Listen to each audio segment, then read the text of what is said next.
Thank you, Doctor. Now, Manyaniya Shri N.K. Premchandranji.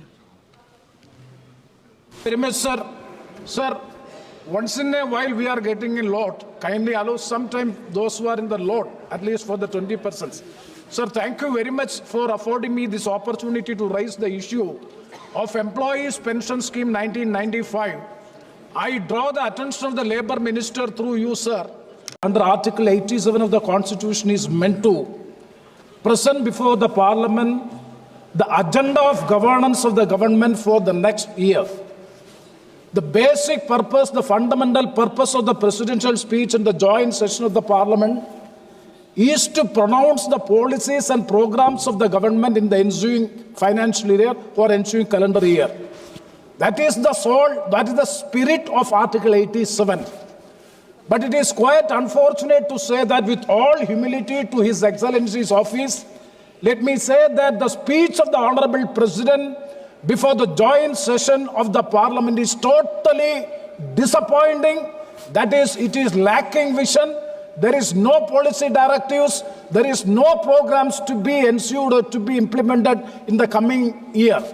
Sir, the 31-para speech of the President is merely a political statement regarding the achievements of the government during the last 11 years.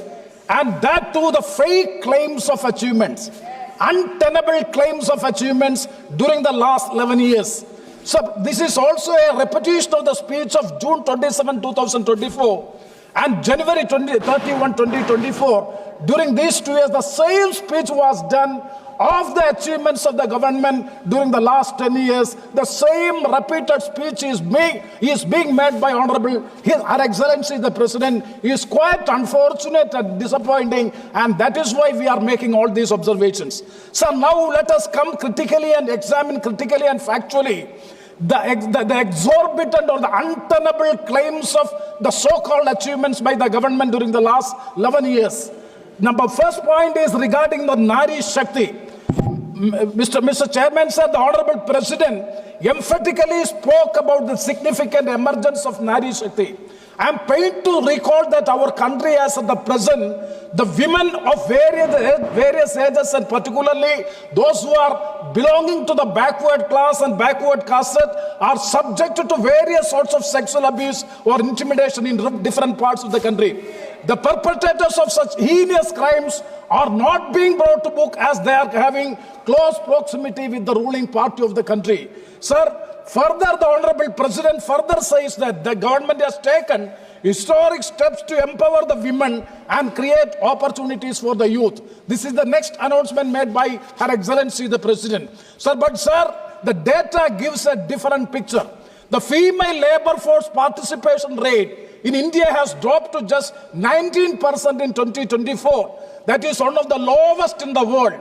And further, the unemployment of the youth is marking to 7%. Urban unemployment is reaching to 22%. Sir, with all these things, how the opportunities, job opportunities are being created, whether Make in India program is providing job opportunities to the country. Yesterday, Rahul Gandhi has spoke very well regarding that is production as well as consumption. So I would like to know, and also the point to be very noted is that when you are having the growth of the economy, what is the share of manufacturing sector in the GDP? It has come down from 15.3% to 12.6%. That means employment generation is not there, and this is the lowest share of manufacturing contribution to the GDP in the 60 years. So the pertinent question, once again, I would like to ask to the government, how you are going to address the issues of empowering the youth and the women, for which a clear-cut policy directives is declared.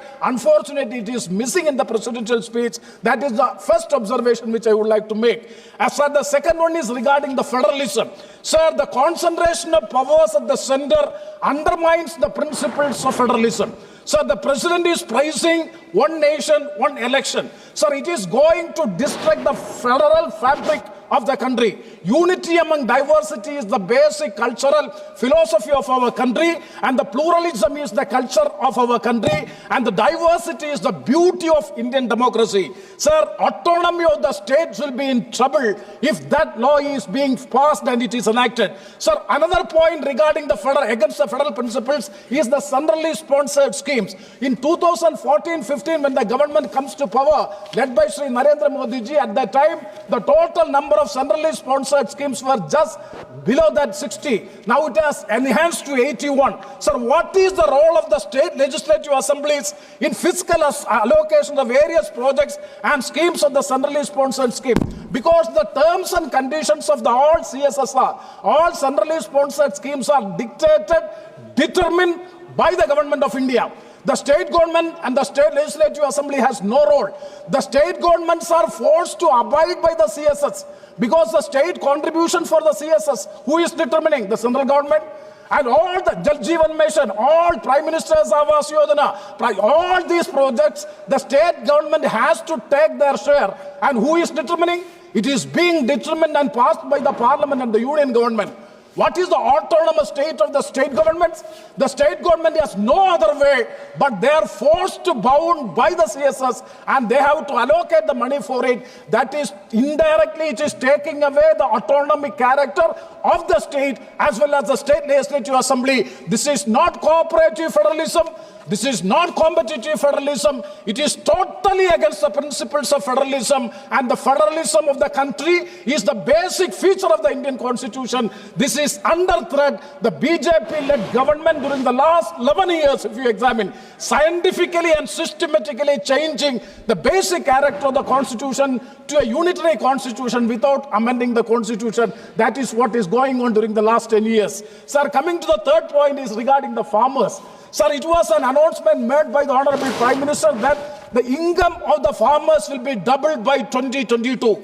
Sir, what was the promise? Double the income of farmers by 2022. What is the reality? Sir, National Sample Survey Organization, average income of a farming household remains stuck at just 10,000 per month. But the input rate skyrocketed due to the inflation. And this is the situation. That is, where is the double income? And further, the number of farmers suicide alarmingly high. In 2023 alone, the farmers suicide is more than 10,000. What was the promise? And what is the factual reality? It is directly a contradiction to the promise which was made by the government. And the number 4 point is regarding the labor force. Sir, it is very, very unfortunate to say, with all humility to Her Excellency, or the Honorable President of India, there is not even a single word in the 31-para speech of the Honorable President regarding the term labor. Sir, labor is the wealth creators of this country. There are a lot of things about the entrepreneurs, investors, ease of doing business. All these things are there. But unfortunately, the term labor is totally ignored in the presidential speech. This is the mindset and attitude of this government, anti-labor activities and anti-labor policies of the government. So, sir, the labor force and also I would like to say the statutory benefits enjoyed by the labor force is being taken away day by day. Regarding the Employees Pension Scheme 1995, so many times I have taken this matter before the Parliament. The then Labour Ministry is also here. Sir, 1952 Act is there. This, sir, Donald Trump, after assuming the power as the President of India, after swearing of President, he has given more than 232 executive orders. Likewise, here the Chief Provident Fund Commissioner of India, he is every day issuing the executive orders by which the rights of the workers have been taken away. And I kindly say it is against the statute.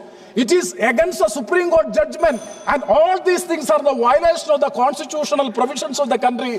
They are taking away the rights of the workforce in the country. Sir, 2 more points I will conclude. Regarding the insurance, it is, sir, kindly see, we are talking of the growth, prosperous and development of the country. As per the IRDA, life insurance penetration in India is declined from 3.2% to 2.8%. What is the reason? Para 7 of the presidential speech says that insurance for all, because all the insurance agents, LIC agents are going back because their commission and the benefits are being curtailed by the IRDA as well as the LIC management. So, sir, I am coming to the last point, that is regarding the Vikasit Bharat. Sir, you are speaking, sir, Vikasit Bharat by 2047. So, how is it possible? Social harmony in our nation is facing big challenge.